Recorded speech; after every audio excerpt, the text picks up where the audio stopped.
Hello, everyone. Welcome back to Love Ariel podcast, where we explore our dynamic lives. It is the evening. Actually, it is nighttime. What time is it? I don't even know what time it is. It's 9:55. Damn. Did not know it was 9:55. I'm starting this off very late tonight.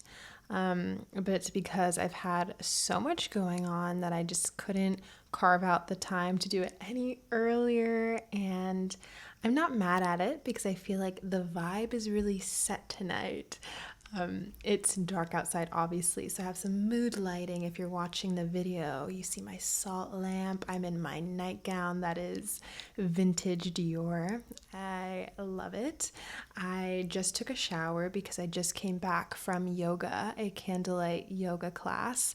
So I am nice and stretched. I got sweaty. I took a shower. My hair is wet, so I just braided it up for this video.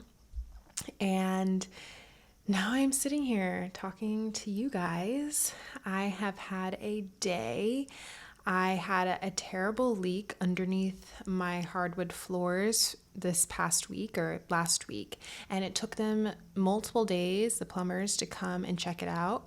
And they finally came. They had to cut a huge square out of my hardwood floors, original 1920s flooring that just doesn't exist anymore.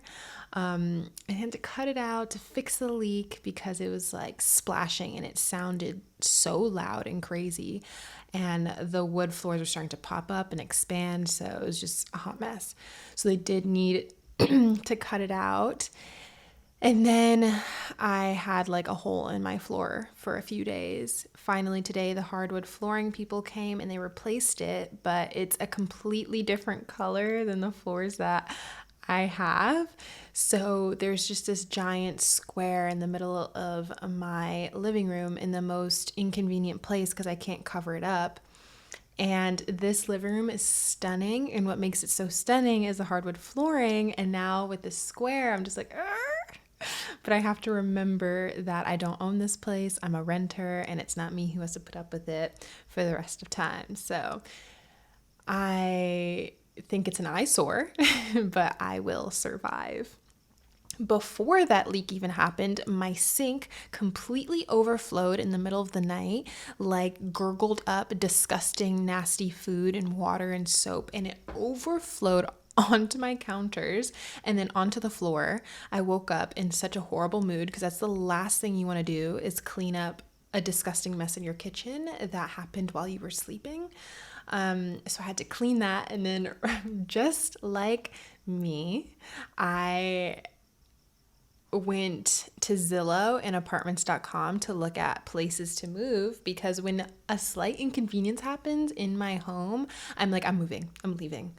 And I'm like searching places, and it took me like a few hours to calm down and be like, it's fine. Like, you cleaned it up. The plumbers are coming. It will be fixed. Like, but it stresses me out. Home issues stress me out so much. And I don't know if it's because my last apartment, we had a horrible issue with flies and like rodents in the ceiling and in the walls and maggots, and the place was stunning. It was beautiful. The rent was cheap, but there were just some seasons where the critters would come out and I just could not handle it, obviously, and I had to leave. And the mold and everything just stresses me out so much. And these are the issues that you deal with when you want an apartment with character and personality, because I do not want to live in a sterile box that was just made last year. I really want a home with character and beautiful architecture and beautiful, interiors. So that's just something I had to deal with. But this place I live in now is not as bad as that, but still these minor inconveniences. So they had to shut the water off for the whole building when I had my leak, and I turned my shower on, or my partner did, at the end of that day. Water was working, and then the shower head literally busted off the shower, whatever the thing is, and it broke. So couldn't even take a shower that night. I had to go to Target the next day and find the first shower head that we could find. Thankfully, it is a good shower head. It's even better than our last one. The water pressure is amazing. But so many things have just been falling apart, and I've been having to like sit at home and wait for all these plumbers and hardwood flooring people to come. And just, I've been like in the house with construction noise all day, and it's been so annoying. My next door neighbors, that apartment building is doing construction too all day, and I'm like, there's no silence in this. These are the moments where I'm like, okay, I would love to live in the middle of nowhere where there's no noise. It's not a city with apartments all around. And my neighborhood isn't as nearly as loud as other cities like New York and Chicago. So I am very lucky in that regard. But yeah, so that's kind of like what my week looked like. And during all that chaos, I was going to yoga per usual now. And I've been having a really nice time just stretching, moving my body, walking. I really enjoy the fact that I get to walk 30 minutes to yoga and 30 minutes back. It's an amazing stretch for the legs. I used to walk everywhere until I started dating my partner who has a car and drives me everywhere, and I am a passenger princess. But before then, I walked everywhere to go do my groceries, to go do this, that, and the other. And I miss that lifestyle. I miss the lifestyle of walking everywhere. It's what's most comfortable for me growing up in a city, walking, busing, training, even though I've never taken the bus or the train in LA, which is super crazy. I have yet to do that. It's never felt convenient to me, but maybe one of these days I will. So yesterday I went to the sauna for the first time in a very long time. I think it's been a few months. And it really shocked me. When I went back to the sauna yesterday, I was like, what the actual freak? And I don't want to curse right now. I feel so clean and moisturized, and like I have shea butter on me. I'm like a little pure girl. But yeah, I hadn't been in so long. And for me, the sauna is such an important practice and a ritual of mine, where I don't necessarily do it for the health reasons. Like I guess it helps your skin and anti-aging and inflammation, whatever. But I don't really have pain. I don't have any ailments that need to be like healed. I just like to go and sweat and be in the warmth. I love the vibe. I love the red lights. I love knowing that I just get to take this time for myself. It's intentional to be naked and to really meet my body and my internal climate, and just sit with that. So I did a contrast therapy, which means I go into the cold plunge for a little bit, then back into sauna, cold plunge, back into sauna, and it felt so good. And I was thinking to myself, like, what the hell? I completely forgot about this practice. How did I just let that go? And you could definitely see the effects that it had on me, letting go of a dedicated practice. And I think it's been really hard for me transitioning into this serious relationship where we started living together and really finding the time for my practices, for my rituals, whether that's spiritual, whether that's just my work schedule, whatever it is. I've had a really hard time figuring out how that fits in and flows within my relationship day to day. I am a very independent person, and before this relationship, hyper independent. So that was never an issue for me. Taking time for myself was never an issue for me. Having the discipline was never an issue for me. I was very, very disciplined pre-relationship.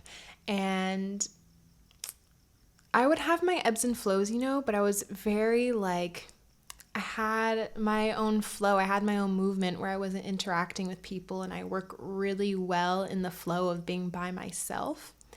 But within this relationship, it's brought so much newness, it's brought so much love, and it's brought change that I've had to really recalibrate myself with and learn how to have discipline within this new life that I'm living.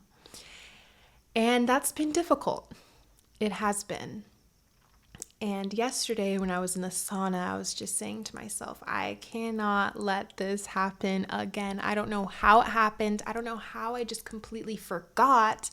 I cannot let that happen again because my practices, my work, my routine, my day-to-day routines are so, so important to me. And I know it's important for a lot of people because that's what sustains our energy, makes make ourselves useful and productive. And I love to lounge, I love to relax, but overindulgence in any of those things really, really depletes my energy. And I love to go on walks. I love to go to the sauna. I love to dance. I love to, now go work out and do yoga. Like working out and yoga have been two practices that I have been very disciplined about during this time.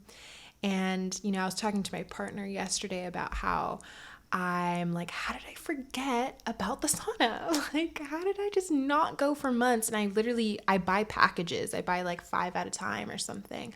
And I still had them and I still didn't go. But he was basically like, you have to fall in love with the journey. You have to fall in love with the process.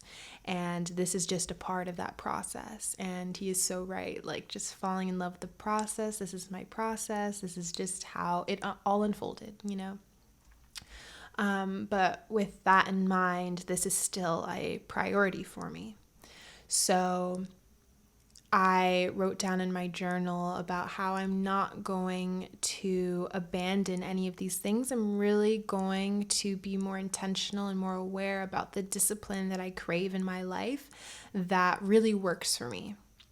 And that's what today's episode is going to be about. It's going to be about discipline and restricted pleasure. And I'll talk more about restricted pleasure towards the end. But I feel like most of us learn discipline from our families or those that are taking care of us as children, who try to discipline us into good adults, right? Or as we're growing up. And when I was younger, discipline felt very harsh. It felt very authoritative. It felt like I didn't have autonomy over my body. I could not control my choices, my decisions, the things that I did. It felt like I had no control over my life. That's what discipline felt like. It felt harsh.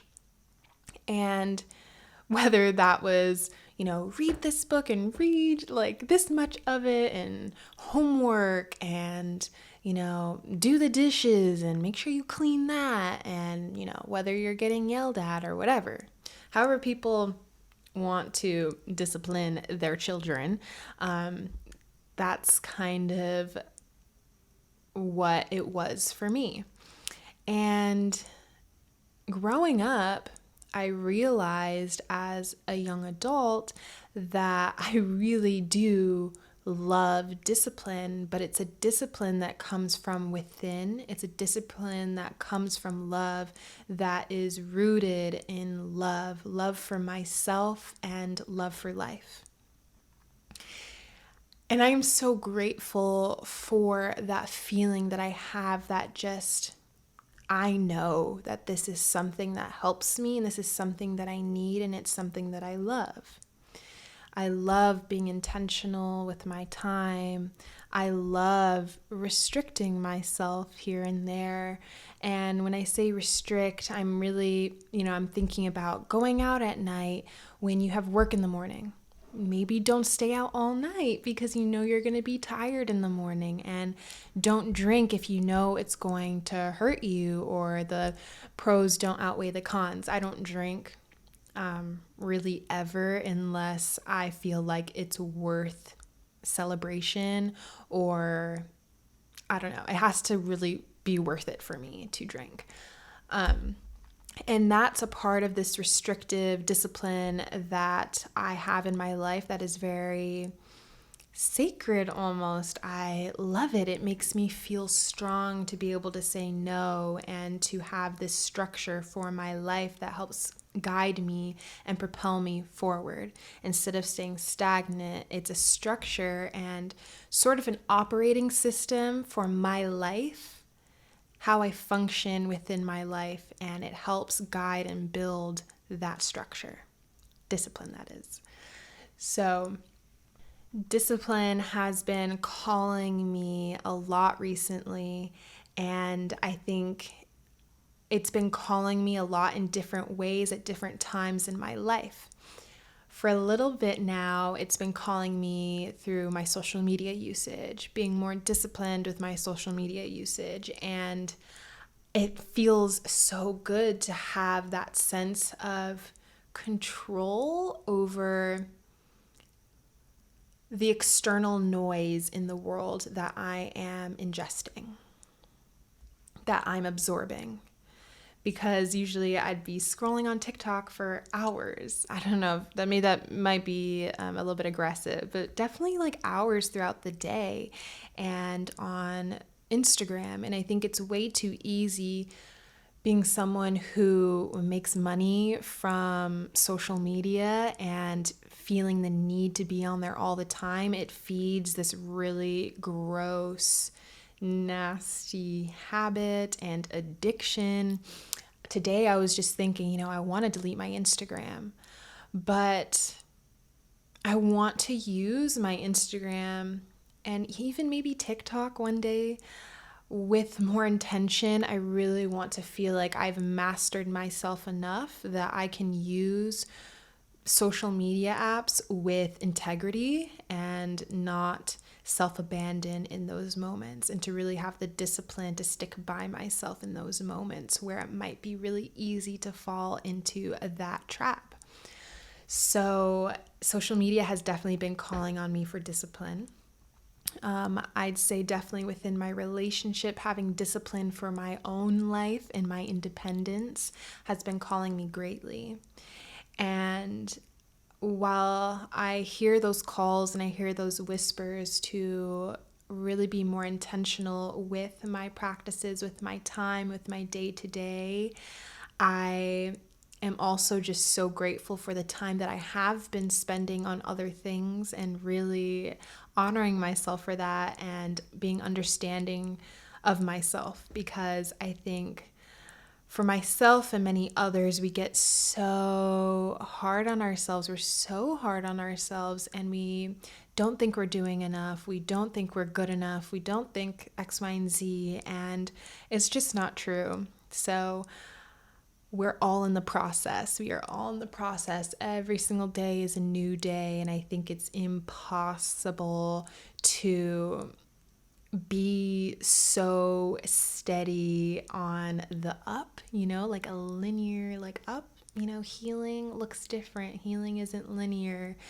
Nothing is. And there are going to be ebbs and flows in our life always. So I'm just trying to tell myself that so that I don't hurt myself, that I don't say mean things to myself, that I don't tell myself stories about myself that are false.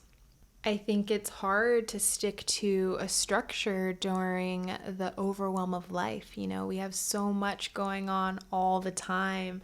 Whether you're napping all day or not, there are so many things happening internally in your inner world and externally that it can be hard, and just honoring yourself in those moments too, I think, is super important. And when it comes to discipline, I find discipline so attractive. And when I think about it like that, like I find discipline attractive. I find discipline in others very attractive. When I was in the dating world, I looked for that. That was a very, very big quality, like on my list, was discipline, somebody who has discipline. I think that is super, super important, because to me, it means that you have some level of self-mastery. It means that you understand yourself enough to make intentional decisions and choices for yourself that uphold your values and your morals. And then that person will also treat you with the same respect they treat themselves, hopefully. And it's the kind of quality that very clearly comes from within. When someone has that discipline, it's quiet, it's not overexerted, it's not, just because because I don't drink, you shouldn't drink because that's horrible or whatever. It's just you do you and the other people do them, right? And it's a quiet inner steadiness and a confidence that I find so attractive, just period. And I think that's super important.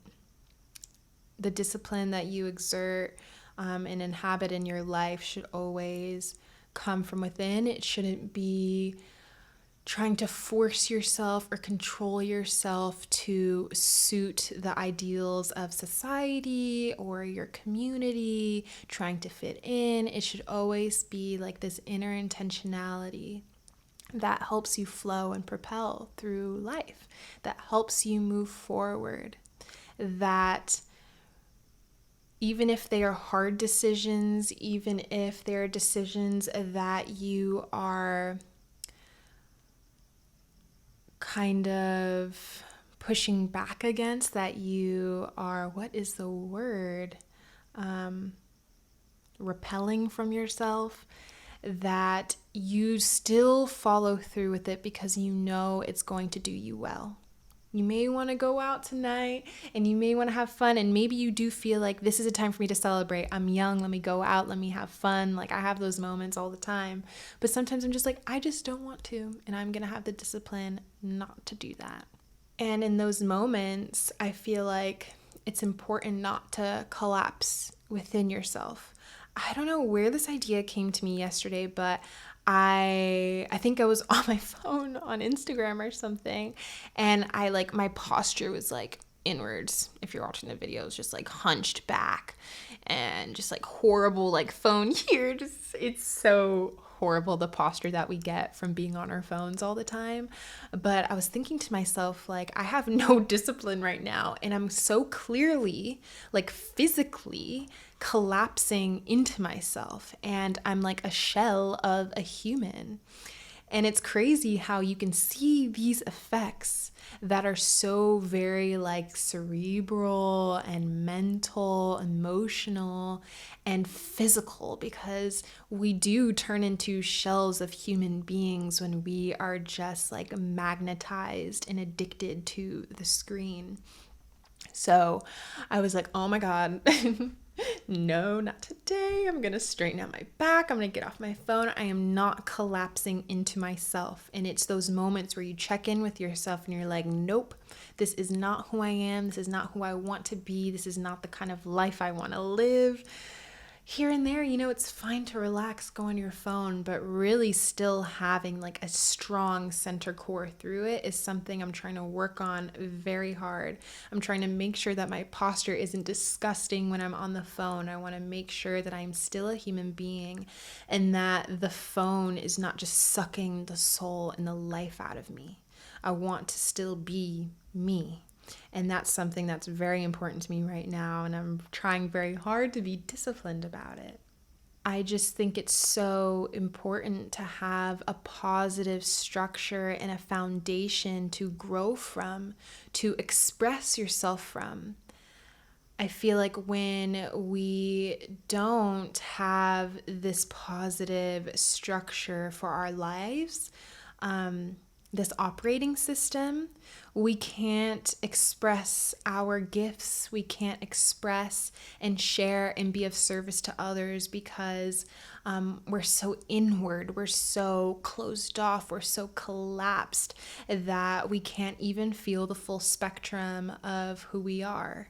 And that is not a place I want to be stuck in. It is hard to get out of it. It's kind of like sleep paralysis. Like, that's what it feels like to me sometimes when I'm sucked into the external world, when I am just maybe napping all day and I'm not doing much, it feels like I am in sleep paralysis. I want to get up. I want to be productive. I want to, whatever it is, dance. I want to meditate. I want to do breath work. I want to go to the sauna. I want to take a walk. I want to go to the park. I want to see my friends. There's so many things that we could be doing that's nourishing to us while also relaxing. And sometimes when I'm in those moments, just straight up lounging, I'm like, I want to get up, but I can't. I feel stuck.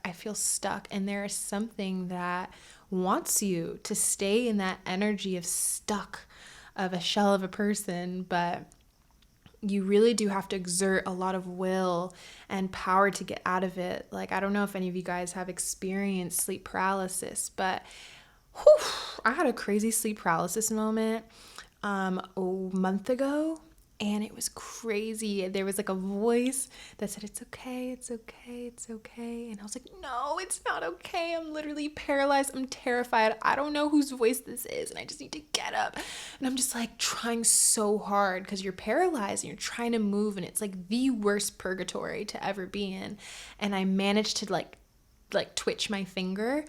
Oh, thank God. And then I like jumped up, very panicked, like I can't go to sleep, I need to be productive, I need to go do things, I need to like keep my body moving or else I'm going to fall into some pit of despair is what it felt like. And I feel like sometimes when I am stuck in that mode of maybe I'm like watching TV and eating and scrolling, like frick, it's so hard to feel like a human being, to feel connected to literally anything but some external noise. And I think we all have the right to be productive in our own ways. I don't think we should be like working our asses off all the time and like killing ourselves, making ourselves sick over it. I think we need a healthy balance, and productive looks different for everyone because we all have such different journeys. So what's good for you, what you need to be doing, it's going to be probably completely different than someone else. And then still having those practices that bring you back to self, I feel like are so important. Whatever that is, try and carve out time for that. And I think that is productive. I think doing breath work is productive. I think yoga is productive because you are taking care of yourself. And I think that comes before all else, because if you're sick, if you can't move your body, if you can't meet with other people and in community because you're just, sucked into some other world almost, it's so detrimental. And I feel like I've been in moments like that and I don't ever want to get stuck there. I think through discipline, there is such a clear access point to our gifts. When I was in the sauna, I was like sweating. I was just there. I was just open, like legs open. I'm naked, my palms open. And I'm just like, here I am. I feel so freaking good. I feel so wild and in my element that I feel so clear and I feel so connected to my gifts, whatever that is. It's not necessarily something I can name or speak out loud. It's just an inner knowing of, yeah, okay, I feel it. I feel life pulsing through me right now. And that is so, so important. So however you can get there, however you can get to that clear access point, let your soul shine through that moment and let that discipline guide you. It truly plays on this inner trust of your inner world and your abilities. Really trust yourself. Like, I think it's super hard because for the majority of our lives, if you're my age, if you're 24, so far in our lives, the majority of our time here on earth, our day-to-day lives have been structured by others, structured by people who don't even know us that well. If it's like a school system that is creating your schedule, your college schedule or your work, your company that is dictating how you spend your time and who you're pouring into. Most times it's not ourselves. We're pouring into other people that we don't even know. And there's just such a huge disconnect. And I think that is, honestly, it's heartbreaking. It really is heartbreaking. And I'm so grateful that both of my parents were their own bosses. Like my dad had his own law practice, and my mom had her own spa and her own businesses. And both of them were very great examples to me of like really pour into yourself. This is your life. You be the master of your own life. And I don't think there's anything wrong with working with other people, but I think if you don't have the time and the space to focus on yourself at all, to focus on your life and pour into your own life instead of some other multi-million-dollar company that doesn't even know your name, like, I think that's something to think about. Really trust yourself to structure your life because you're the only one that knows what you need. And I think it really allows you to cultivate such a loving and trusting relationship with yourself and with others. It really allows you to show up for others in a more centered and grounded place. I think discipline can show up in the steps that you take to cultivate, activate, heal, work. There's so many areas of life that you can find discipline and how that works for you, and really rewriting the stories. I feel like many of us maybe have trauma when it comes to discipline, how we have been disciplined by others, but really taking the power back, take the power back and really rewrite that story for yourself and what that looks like. Because if you have this very negative idea of discipline, then it's going to be hard to exhibit that in your own life, in your own way. And I don't know, maybe not everyone needs discipline. I don't know. I don't know your life. I don't know what it's like. I'm just telling you, for me, that's something that I found to be very helpful and very, very necessary. I also have Saturn in the first house. So if you know anything about astrology, that also explains kind of this love for discipline and structure.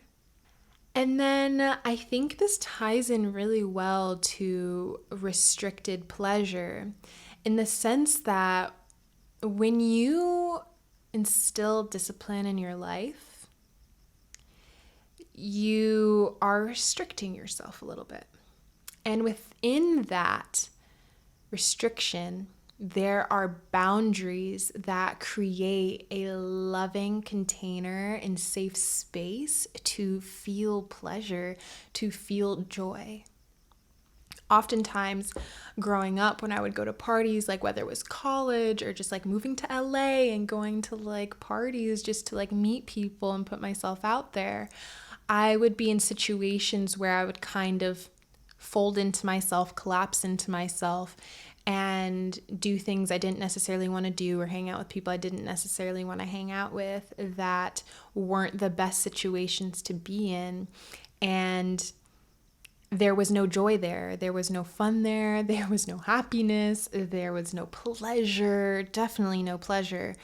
And what I found is that when I experience discipline in those ways, restrictions in those ways, like I'm not going to drink, I'm not going to this place, I'm not going to be around these kinds of people, I can feel the most pleasure because it's a safe space and you trust yourself. You trust yourself that you have made the right decisions and that You have done your best to create a container where you can experience life to the fullest and that it will be fun. I think you experience the purest pleasure in a safe container, knowing that you can count on yourself to create an environment that provokes joy, you know? And you can create that with other people who are safe.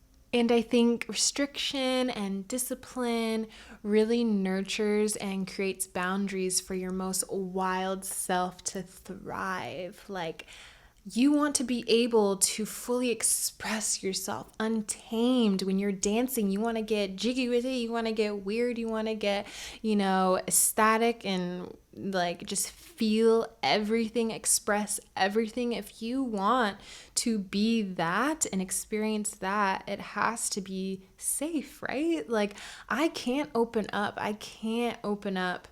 When I don't feel safe, whether that's in a community, in a group of people, whether that's with a partner sexually, like it's just not going to happen. And I think, it could be restrictive pleasure can be making your bed in the morning, making sure that it's all tidy, that it feels good to you. It could be taking a magnesium bath. It could be taking like a Dead Sea salt bath and really being intentional about the environments that you are creating for yourself. Yeah, I hope that this episode really, got you thinking about something. I actually feel so nice about recording at night. And I'm so happy that I did that. I feel so good in my nightgown, my vintage Dior nightgown that I got on Poshmark. And it just feels very vibey. It feels very nice. I feel very moisturized. I've been like rubbing on my legs all night. And I don't know what time it is now, but it's definitely 10 something p.m. and I have to edit this and upload it. So I'm gonna leave you guys here. I love you guys so very much. And I'm gonna give you a big old kiss.